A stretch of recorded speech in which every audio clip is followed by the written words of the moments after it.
Jamal Kennedy. Nah, demikian juga kalau saya mempersamakan antara Ken Arok dengan Bung Karno.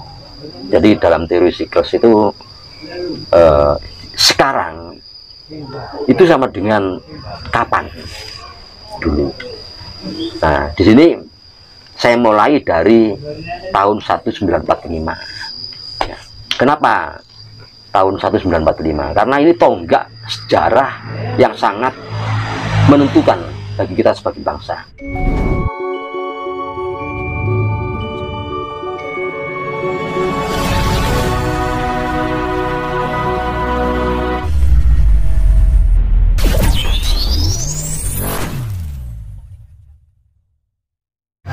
Akibatnya. Nah, tadi pertanyaan tadi tentang cokromanggilnya, teori siklus itu memang ada. Jadi kalau kita baca apa ya, ilmu alam itu apa namanya, astronomi ya, astronomi ini kan nanti kita bicara itu kan, tapi tidak bicara berarti kita nih bicara tentang ilmu astronomi, tidak. Cuma di situ ada yang namanya ruang waktu, itu kan gerakan planet tadi, gerakan planet, dan gerakan itu mesti kalau tidak rotasi ya revolusi, berputar, mesti berputar. Nah, ini itu kurang gini kan, bumi berputar, bulan berputar, mata porosnya berotasi, berevolusi, matahari semua berputar, sehingga terulang kembali. Banyak kejadian terulang kembali. Contoh ya, kalau ini ilmu otak-atik ya, dianggap ilmu otak-atiknya wong Jawa, bukan ya. Ini contoh aja, kalau saya sebut di sini persamaan antara Lincoln dan Kennedy. Lincoln itu menjadi presiden tahun 1860. Ya. Kennedy 1960. Ya. Nah, terus sekretaris Lincoln itu namanya Kennedy, dan sekretaris Kennedy namanya Lincoln. Nah, ini kan aneh ya. Lantas Lincoln dan Kennedy ini, kalau cuma nama Lincoln Kennedy ini sama-sama 7 huruf namanya ini.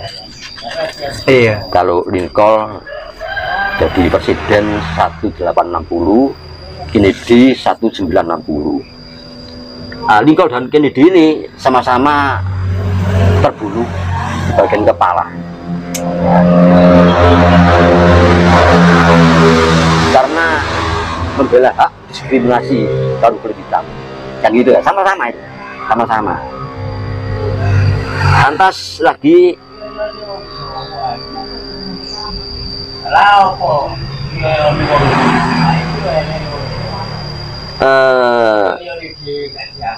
pengganti Lincoln setelah tertembak namanya Johnson. Ya, pengganti Kennedy namanya Johnson.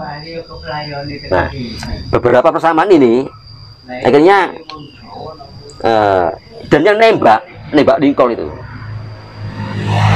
itu dari gudang, larinya ke teater. Yang menembak Kennedy dari teater nanti ke gudang. Nah, kedua-duanya tertangkap dan belum sempat diadili, dia terbunuh. Itu sama persis. Nah, oleh karena itu akhirnya banyak ramalan tentang zaman Kennedy. Saya akan menangi ya di Indonesia ini kan tahun 60 saya sudah ada. Itu terjadi krisis waktu itu di Amerika. Lah itu para ekonom itu juga menarik ke Lincoln. Persis zaman Lincoln kejadiannya itu. Krisis zaman Kennedy. Nah, demikian juga kalau saya mempersamakan antara Ken Arok dengan Bung Karno. Jadi dalam teori siklus itu sekarang itu sama dengan kapan dulu. Nah, di sini saya mulai dari tahun 1945. Ya. Kenapa tahun 1945? Karena ini tonggak sejarah yang sangat menentukan bagi kita sebagai bangsa. yakni kita kembali bisa hidup di alam kemerdekaan. Hingga tahun 1945 itu kita jadikan sebagai tonggak. Lantas kita harus kita cari tonggak 1945 ini dulu sama dengan apa? Tonggak ini kita cari ke belakang, kita urut. Agar apa? Agar nanti apa yang terjadi di sini akan terjadi pula di sini. Ini pasti dan dari siklus itu. Nah, di sini ketemulah kalau di 1945 ini ada Bung Karno.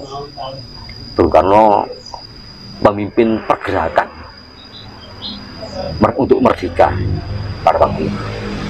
Jadi di samping Bung Karno mendirikan partai sendiri, beliau juga melihat partai-partai yang tumbuh waktu itu, partai politik disatukan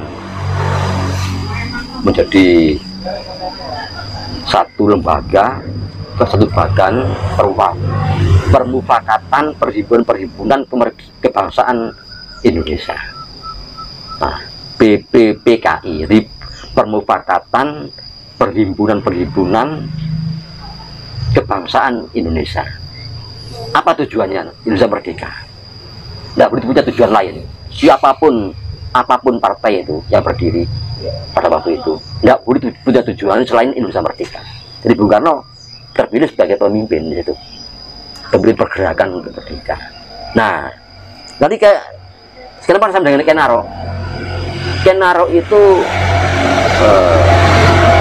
juga begitu, mengkonsep sendiri perjuangannya, dikonsep sendiri tanpa minta bantuan orang lain. Bagaimana dia harus menjadi raja, menjadi maharaja, dikonsep, dilaksanakan sendiri, dan dia jadi raja. Ini kalau kita lihat sejarah, tidak ada seperti ini. Yang ada cuma Bung Karno dan Kenaro. Iya. Nah, terus pada zaman Kenaro itu memakan korban tujuh tokoh besar yang gugur waktu itu zaman Kenaro. Ada Bung Landring, ada Tunggula Metung Raja, ada Lebu Ijo, Kenaro sendiri, ya, Anusapati, Tojoyo, Renggo, 7 tokoh. Nah, pada zaman Bung Karno itu ada 7 jenderal gugur. Ahmad Yani CS sama ya. Dan nama Kenaro Soekarno itu udah sama, nyaris sama. Kedua beliau ini dilahirkan di tempat yang sama, dalam Blitar Malang Selatan, dalam Malang Blitar ini. Dan setelah beliau wafat dikubur di makam di tempat yang sama, ya di situ. Nah, pada zaman Bung Karno kita akan tahu yang terus bergerak saling menghantam, saling bermusuhan itu ada 3 kekuatan. Kekuatan nasionalis, agama, dan komunis. Nas-A dan Kom. Ini yang terus bergerak saling menghantam. Nah, pada zaman Kenaro, Singosari ada 3 kekuatan juga. 1, kekuatan dari garis keturunan Tunggula Metung Kendedes. 2, garis keturunan Kenaro Kendedes. 3, dari garis keturunan Kendedes, Kenaro, dan Ken Umang. Ada 3 kekuatan di sini, saling membunuh. Jadi kekuatan pada zaman Bung Karno tadi kalau saya sebutkan ada kekuatan nasionalis, ada kekuatan agama, dan komunis, macam Nasakom. Nah, pada zaman Singosari juga begitu, ada 3 kekuatan, garis keturunan Tunggula Metung Kendedes, garis keturunan Kenaro Kendedes, dan garis keturunan Kenaro Ken Umang, saling membunuh. Kenaro dibunuh oleh Tojoyo dibunuh Anusapati, dibunuh Renggo, terus saling membunuh. Nah, Kenaro itu menurut sejarah sementara ini yang ditemukan itu cuma 5 tahun Tapi saya tidak percaya, mungkin kalau diteliti lagi gitu tidak demikian. Tapi sementara ini kita yakini dari ilmuwan itu mengatakan 5 tahun. Setelah itu diganti setelah Kenaro, Tojoyo, Anusapati, Tojoyo, Ronggowuni, Jaya Wisnuwardana ini, Jaya Wisnuwardana, baru Kertanegara. Nah, di dalam tangan Kertanegara, suasananya menjadi besar. Kalau begitu siapa Kertanegara ini? Nah, kalau dihitung, kalau Kenaro itu Bung Karno, Kertanegara itu Pak Harto. Nah, Pak Harto militer. Ini Kertanegara itu militer, kuat ini, besar militer kita waktu itu. Nah, lantas karena Kenaro cuma 5 tahun, antara Kenaro dan Kertanegara ada 3 orang di sini, Anusapati, Tojoyo dan Ronggowuni. Ronggowuni yang diberikan Jaya Wisnuwardana itu, Jaya Wisnuwardana. Nah, lantas pada zaman Bung Karno, karena Bung Karno 20 tahun, sehingga notok ini. Nah, 3 orang beliau ini ada di belakang. Dari belakang Gus Dur, Bu Mega, Pak Habibie ya, Pak Habibie, Gus Dur, Bu Mega di belakang. Karena Bung Karno 20 tahun, sehingga 3 orang di sini. Nah, setelah lesernya apa ya, Pak Harto 3 ini, bagaimana setelah Kertanegara jatuh ya, nah munculnya Kediri karena pemberontakan Kediri ya, Jaya Katwang ini. Nah, ini SBY, Jaya Katwang ini Bapak SBY, Bapak Susilo Bambang Yudhoyono, persis itu sikernya persis. Nah, setelah munculnya Jaya Katwang yang Bapak SBY ini, maka sekarang gilirannya munculnya Mojopahit. Jadi sekarang ini menurut teori siklus Cokro-Manggilingan, saat awal Mojopahit, jadi Bapak Jokowi ini itu dalam siklus tadi Raden Wijaya atau disebut Sang Rama Wijaya, yang gelarnya Kertarajasa Jayawardana, itu Bapak Jokowi. Ini menurut teori siklus Raden Wijaya ya, itu. Jadi itu jelas Amerika pun berpegang pada itu, para ekonom, pada teori siklus itu, karena terulang kembali. Nah, ini kalau kita memahami, nah kita bisa hati-hati. Makanya nanti kebesaran bangsa dan negara ini mungkin tidak lama, karena nanti ada munculnya Hayam Wuruk, Gajah Mada dan sebagainya itu. Pada saat ini awal Mojopahit. Berarti Hayam Wuruk sama Gajah Mada belum muncul ya.